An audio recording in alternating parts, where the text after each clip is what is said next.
എങ്ങനെ നമുക്ക് ഈ ഒരു പ്രോസസ്സ് പ്രാക്ടീസ് ചെയ്യാം എന്നുള്ളത് നോക്കാം. Step 1, first accept the pain. നമ്മളുടെ ലൈഫിൽ ഉണ്ടാകുന്ന പെയിൻ നമ്മൾ അക്സെപ്റ്റ് ചെയ്യുക. അക്സെപ്റ്റ് ചെയ്യാതിരിക്കുമ്പോഴാണ് നമുക്ക് വളരെയധികം പെയിൻ ഉണ്ടാക്കുന്നത്. മനസ്സിലായോ? സപ്രസ് ചെയ്ത് കഴിഞ്ഞാലും ആ പെയിനെ അക്സെപ്റ്റ് ചെയ്തില്ല എന്നുണ്ടെങ്കിലും നമുക്ക് എന്തായാലും നമുക്ക് അത് ഹീൽ ആയിട്ടില്ല എന്നുള്ളതാണ് നമ്മൾ മനസ്സിലാക്കേണ്ടത്. അപ്പൊ ഒന്ന്, ആ പെയിൻ നമുക്കുണ്ടെങ്കിൽ നമ്മൾ അക്സെപ്റ്റ് ചെയ്യാം. അക്സെപ്റ്റ് ചെയ്തില്ല എന്നുണ്ടെങ്കിൽ നമ്മൾ എക്സ്പെക്ട് ചെയ്യാണ് അവർ എൻ്റെ അടുത്ത് വന്ന് സോറി പറയും, എൻ്റെ അടുത്ത് പ്രശ്നം വന്ന് പറയും, അപ്പോഴേ ഞാൻ ക്ഷമിക്കോളൂ. ഇല്ല, നമ്മൾ അക്സെപ്റ്റ് ചെയ്യാം. ആ പെയിൻ നമ്മുടെ ലൈഫിൽ വന്നത് അക്സെപ്റ്റ് ചെയ്യാം. സ്റ്റെപ്പ് 2 എന്താ ചെയ്യേണ്ടത്? Understand the lesson. നമ്മൾ അതിൽ നിന്ന് പഠിച്ച, ആ എക്സ്പീരിയൻസ് നിന്ന് പഠിച്ച ലെസൺ എന്ത് ചെയ്യുക? അണ്ടർസ്റ്റാൻഡ് ചെയ്യുക. അവിടെ നമ്മൾ ചോദിക്കേണ്ട ചോദ്യം എന്ന് പറഞ്ഞു കഴിഞ്ഞാൽ, ഒന്ന്, എന്താണ് ഇതിൽ നിന്ന്, ഈ എക്സ്പീരിയൻസ് ഞാൻ പഠിച്ചത്?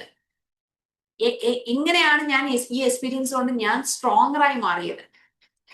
എന്തൊക്കെ ബൗണ്ടറീസ് ആണ് ഞാൻ ഇനി എന്റെ ലൈഫിൽ സെറ്റ് ചെയ്യേണ്ടത്, ഇനി ഇങ്ങനൊരു കാര്യം ഉണ്ടാവാതിരിക്കാൻ വേണ്ടിയിട്ട്?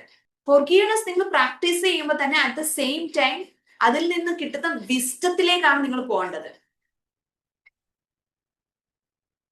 പെയിൻ ടീച്ചേഴ്സ് എന്താണ്? വിസ്ഡം ടീച്ച് ചെയ്യുന്നുണ്ടാവും. അതുപോലെ തന്നെ പിന്നെ ആ ഫോർഗീവ്നെസ് നമ്മൾ പ്രാക്ടീസ് ചെയ്യുമ്പോൾ അതിൽ നിന്നുള്ള വിസ്ഡം നമ്മൾ എടുക്കാൻ രീതിയിലുള്ള സ്ട്രെങ്ത് നമ്മൾ കൊണ്ടുവരണം. അപ്പൊ ഈ കാര്യങ്ങള് സ്റ്റെപ്പ് 2 നമുക്ക് പ്രാക്ടീസ് ചെയ്യാം.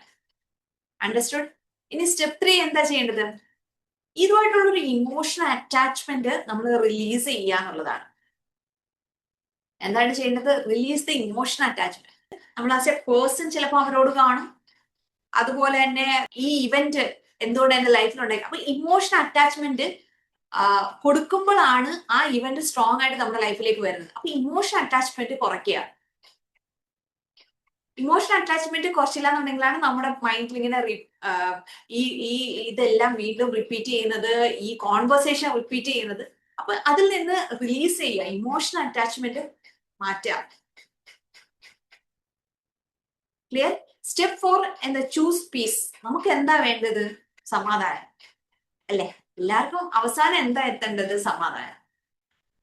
നമ്മളിപ്പോ ഒരാളുടെ അടുത്ത് ഒരു കാര്യം പറഞ്ഞു, ഒരു ഹെൽത്തി ടോക്ക് ചെയ്തു, ഇതെന്നെ ഹേർട്ട് ചെയ്തു എന്നൊക്കെ പറയാം. അവർ മനസ്സിലാക്കില്ല എന്നുണ്ടെങ്കിൽ നമ്മുടെ പീസ് നഷ്ടപ്പെടുത്തി. അപ്പൊ അങ്ങനെ പറഞ്ഞിട്ട് മനസ്സിലാവാത്ത ഒരാളാണെന്നുണ്ടെങ്കിൽ നമ്മുടെ പീസാണ് ഇമ്പോർട്ടന്റ് അല്ലേ?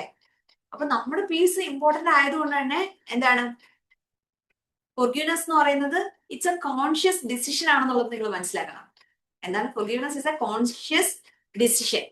അപ്പൊ നമ്മൾ എന്താ വേണ്ടത്? നമ്മുടെ പീസാണ് നമുക്ക് ഇമ്പോർട്ടന്റ്. അപ്പൊ നമ്മൾ കോൺഷ്യസ് ഡിസിഷൻ എന്താ എടുക്കേണ്ടത്? യെസ്, ഈ പെയിൻ എന്റെ ലൈഫിനെ കൺട്രോൾ ചെയ്യാൻ സമ്മതിക്കത്തില്ല എന്നുള്ള ഡിസിഷൻ നമ്മൾ എടുത്താൽ മാത്രമേ നമുക്ക് മുന്നോട്ട് പോകാൻ പറ്റുള്ളൂ. ദെൻ സ്റ്റെപ്പ് 5 എന്താണ്? Rebuild your self.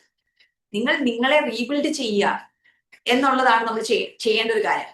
ആ റീബിൽഡ് ചെയ്താൽ മാത്രമേ നമ്മുടെ കോൺഫിഡൻസ് നമുക്ക് തിരിച്ചു പിടിക്കാൻ പറ്റുള്ളൂ, നമ്മുടെ സെൽഫ് എസ്റ്റീം നമുക്ക് കൊണ്ടുവരാൻ പറ്റുള്ളൂ, സെൽഫ് വർത്ത് നമുക്ക് ഫീൽ ചെയ്യുള്ളൂ, സെൽഫ് ലവ് നമുക്ക് പ്രാക്ടീസ് ചെയ്ത് കഴിഞ്ഞാൽ അത് വർത്ത് ആയിട്ട് മാറുള്ളൂ. ഈ അഫർമേഷൻസ് ആണെങ്കിൽ എല്ലാം നമ്മൾ വർക്ക് ചെയ്യണമെന്നുണ്ടെങ്കിൽ നമ്മൾ ഈ പ്രോസസ്സും ചെയ്ത് ഇതും കൂടെ ചെയ്യുമ്പോൾ നമുക്ക് വളരെയധികം ചേഞ്ചസ് നമ്മുടെ ലൈഫിലേക്ക് കൊണ്ടുവരും, ട്രാൻസ്ഫോർമേഷനിലേക്ക് നമുക്ക് വരാൻ പറ്റും. ഹോപ്പ് നോ പ്രെയർ നമുക്ക് പ്രാക്ടീസ് ചെയ്യാം.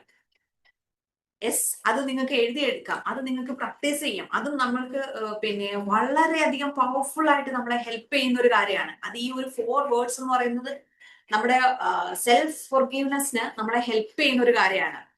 റിലേഷൻഷിപ്പ് ബെറ്റർ ആവാൻ വേണ്ടിയിട്ട്, നമ്മളുമായിട്ടുള്ള റിലേഷൻഷിപ്പ് ബെറ്റർ ആവാൻ വേണ്ടി, മറ്റുള്ളവരുമായിട്ടുള്ള റിലേഷൻഷിപ്പ് ബെറ്റർ ആവാൻ വേണ്ടിയിട്ടൊക്കെ ഹെൽപ്പ് ചെയ്യുന്നത്. അപ്പൊ ഈ ഒരു 4 സെന്റൻസ് നിങ്ങൾ എഴുതുക. ഐ ആം സോറി എഴുതുക. I am sorry, please forgive me, thank you, I love you. ഇത് നമ്മൾ ഫീൽ ചെയ്തുകൊണ്ട് ഈ ഒരു പ്രെയർ പ്രാക്ടീസ് ചെയ്യുമ്പോഴത്തേക്ക് നമുക്ക് വളരെയധികം പവർ നമുക്ക് ഫീൽ ചെയ്യാൻ തുടങ്ങും. നമുക്ക് ഒരു സ്ട്രെങ്ത്, നമ്മുടെ ഇന്നർ സ്ട്രെങ്ത് നമുക്ക് കൂടുന്നതായിട്ട് ഫീൽ ചെയ്യും. അപ്പൊ ഇത് പ്രാക്ടീസ് ചെയ്യുമ്പോഴത്തേക്ക് നമുക്കൊരു ഫ്യൂച്ചറിലേക്ക് നമുക്ക് പോകുമ്പോഴത്തേക്ക് ഒരു ഹെൽത്തി റിലേഷൻഷിപ്പ്, ഹെൽത്തി കമ്മ്യൂണിക്കേഷനിലേക്കൊക്കെ നമുക്ക് പോകാൻ പറ്റും. അണ്ടർസ്റ്റുഡ്?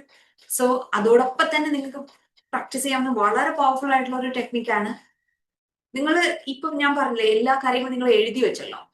അതിൽ നിങ്ങളുടെ പല ഇമോഷൻസും പല കാര്യങ്ങളും നമ്മൾ മറക്കണമെന്ന് ആഗ്രഹിക്കുന്ന കാര്യങ്ങൾ ആ കാര്യങ്ങളെല്ലാം എഴുതി വെച്ചിട്ട് ഇത് നമുക്ക് കത്തിച്ചു കളയാം. നമ്മുടെ ലൈഫിൽ നിന്ന് അത് മറന്നു, ആ കാര്യത്തെ വിട്ടു, നമ്മളിലേക്ക് ഫോക്കസ് ചെയ്തുകൊണ്ട് നമുക്ക് വർക്ക്ഔട്ട് ചെയ്യാം. യെസ്, അപ്പൊ അതിലേക്കായിരിക്കണം നമ്മുടെ സ്വിച്ച് പോകേണ്ടത്, അതിലേക്കായിരിക്കണം നമ്മുടെ ലൈഫിന്റെ ചേഞ്ച് നമുക്ക് പോകേണ്ടത്. അവിടെയാണ് നമുക്ക് എന്ത് സംഭവിക്കുന്നത്, നമ്മളുടെ ശരിയായ റിസൾട്ടിലേക്ക് നമുക്ക് പോകാൻ സാധിക്കുന്നത്.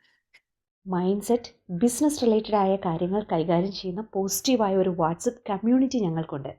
ആ ഫാമിലിയിലേക്ക് നിങ്ങളും വരണമെന്ന് ആഗ്രഹിക്കുന്നുണ്ടെങ്കിൽ ഡിസ്ക്രിപ്ഷനിൽ കൊടുത്തിട്ടുള്ള വാട്സപ്പ് ലിങ്കിൽ ക്ലിക്ക് ചെയ്ത് ഇന്ന് തന്നെ നിങ്ങൾക്ക് ജോയിൻ ചെയ്യാം.